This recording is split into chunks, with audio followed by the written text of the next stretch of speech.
Assalamualaikum dan salam sejahtera. Bersama saya, Cikgu Amirul dalam Nota Bahasa. Tajuk kita hari ini ialah Warga Rimba.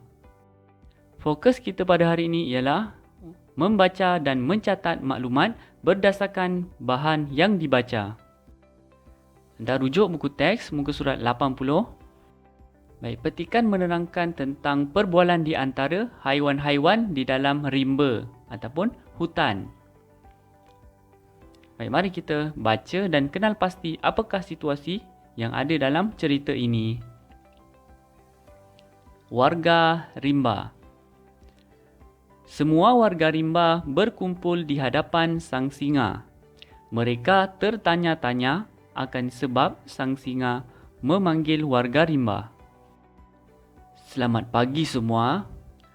Tok ingin memberitahu bahawa sahabat kita, sang gajah, tidak sihat.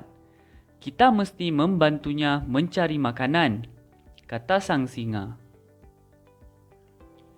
Kasihan sang gajah. Tok jangan risau. Kami warga rimba akan membantunya, balas sang rusa. Sang gajah tidak makan daging. Kita mesti mencari tumbuhan dan buah-buahan untuknya, celah sang kura-kura.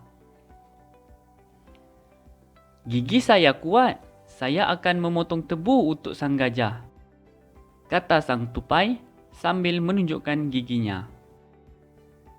Saya pula akan membantu sang tupai. Saya akan membawa tebu yang telah dipotong kepada sang gajah, kata monyet. Saya pula akan memetik buah-buahan, si burung membalas. Saya akan membantu sang burung. Saya akan mengutip buah-buahan yang telah dipetik dan memberikannya kepada sang gajah, kata sang arnab. Terima kasih semua, balas sang singa sambil tersenyum. Semua warga rimba menjalankan tugas masing-masing. Mereka saling bekerjasama. Sang singa sungguh bangga dengan semangat perpaduan yang ditunjukkan oleh warga rimba. Baik, begitulah cerita dan situasi yang berlaku dalam petikan ini di antara perbualan antara haiwan-haiwan. Baik, berdasarkan petikan ini, terdapat beberapa perkara yang kita kena tahu, iaitu yang pertama, watak haiwan, dan yang kedua, nilai murni yang ada dalam teks ini, dalam petikan ini. Baik, watak haiwan tu macam mana? Watak haiwan dia menerangkan sama ada sikap ataupun peranan. Apa tugasnya? Baik, dan nilai murni ialah apakah kebaikan yang ada di dalam cerita. Apakah perkara yang baik yang boleh kita ambil berdasarkan cerita ini. Baik, kita pergi kepada watak ataupun peranan. Okey, saya berikan dua, iaitu yang pertama watak sebagai ketua dan yang kedua watak sebagai pengikut. Siapa ketua? Sang singa. Sang singa sebagai ketua dan pengikutnya haiwan-haiwan yang lain. Baik, untuk nilai murni ataupun kebaikan yang ada dalam cerita ini, yang pertama ialah bertanggungjawab. Siapa yang bertanggungjawab? Sang singa. Dia bertanggungjawab menjalankan tugas sebagai ketua. Begitu juga dengan haiwan yang lain bertanggungjawab sebagai pengikut, mengikut arahan ketua. Okey, baik. Di sini ada dua nilai murni yang anda perlu cari.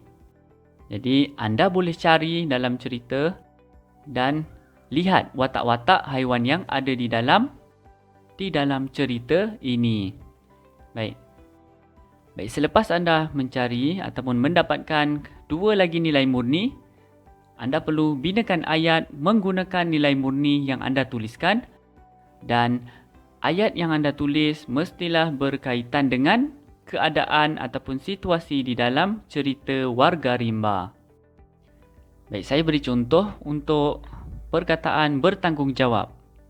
Contoh ayat, sang singa bertanggungjawab untuk membantu sang gajah yang sedang sakit. Ini adalah contoh ayat bertanggungjawab dan ayat ini berdasarkan cerita ataupun berkaitan dengan cerita warga rimba. Baik, untuk dua lagi nilai murni yang anda tuliskan, sama juga binakan ayat dan ayat yang anda bina mestilah berkaitan dengan cerita warga rimba. Baiklah, itu sahaja perkongsian saya pada kali ini. Selamat belajar dan selamat membuat latihan. Jumpa lagi pada video yang akan datang. Assalamualaikum warahmatullahi wabarakatuh dan salam sejahtera.